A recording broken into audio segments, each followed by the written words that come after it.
রাগের মাথায় আপনি সন্তানকে বললেন তুই মর, ফেরেশতারা বলল আমিন। তোর ভবিষ্যৎ অন্ধকার, ফেরেশতারা বলল আমিন। রেগে মেগে আপনি আপনার মেয়েকে বললেন জীবনেও তোর কপালে স্বামীর ভাত জুটবে না, ফেরেশতারা আবারও বলল আমিন। আচ্ছা, আপনি না সেই ব্যক্তি যে তার নিজের জীবনের চাইতেও সন্তানকে বেশি ভালোবাসেন? আপনি না সেই ব্যক্তি যে তার সন্তানের জন্য হাসতে হাসতে নিজের জীবনটাও দিয়ে দিতে পারেন?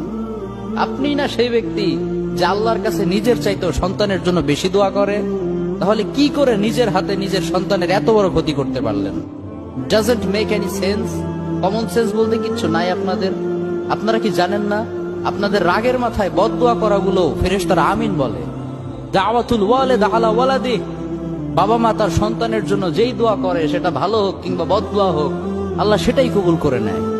এজন্য খবরদার, নেভার কার্স ইউর চিলড্রেন। রাগের মাথায় কখনো সন্তানকে অভিশাপ করবেন না। খুব বেশি রাগ উঠে গেলে তার জন্য উল্টা ভালো দোয়া করেন।